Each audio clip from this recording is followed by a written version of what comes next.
రాజకీయం కొనాలి. రాజకీయాన్ని కొంటున్నావు, రాజకీయాన్ని కొంటున్నాడు మల్లారెడ్డి గారు. మాట్లాడితే ముఖ్యమంత్రి గారిని ఎట్లా పడితే అట్లా కామెంట్ చేస్తున్నావు.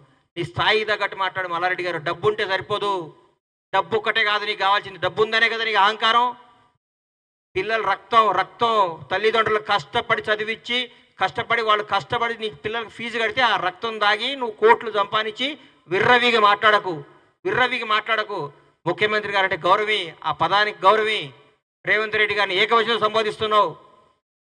దున్నపోతు నీకే చెప్తున్నా, దున్నపోతు వ్యవహారాలు చేయకు. నువ్వు గోవాలో హోటల్ కాకుండా ఏమైనా చేసుకో, గోవాలో హోటల్ పెట్టుకో, క్యాసినో పెట్టుకో. నీ బతుకేది కదా, నీ దొంగ బతుకునేది, దొంగ భూములు హక్కునే బతుకునేది.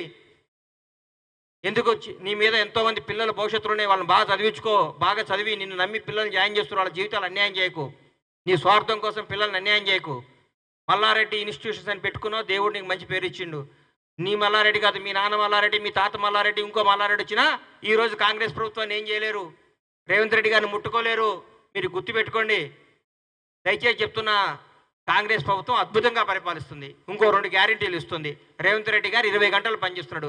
ఈ మధ్యకాలంలో భారతదేశంలో ఏ ముఖ్యమంత్రి పడినంత కష్టం రేవంత్ రెడ్డి గారు పడుతున్నాడు. రోజుకి 20 గంటలు పనిచేస్తున్న ఏకైక ముఖ్యమంత్రి మాకు తెలిసిన ముఖ్యమంత్రి. ఆయన పెట్టిన ఆఫీసర్లే తెలుస్తుంది సార్ ఆయన ఎంత గొప్పోడో.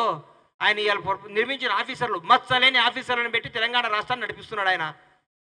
ఆయనకు ఇంటెన్షన్ ఉంటే, ఇంకో స్వార్థం ఉంటే ఐఏఎస్లు కాని వాళ్ళని, ఐపీఎస్లు కాని వాళ్ళని మీరు పెట్టినారు కదా, అమయ్ కుమారుల్ని, అట్లాంటి శరత్తుల్ని, అట్లాంటి వాళ్ళని పెట్టి రాష్ట్రం నడిపించేటాడు కాదు. ఆయన నిజాయితీకి మారుపేరు. నేను స్టేట్మెంట్ ఇచ్చిండు, పోలీస్ పనిలో ఏ రాజకీయ ప్రమేయం కానీ ప్రలోభాలు కానీ ఉండవని చెప్పిండు.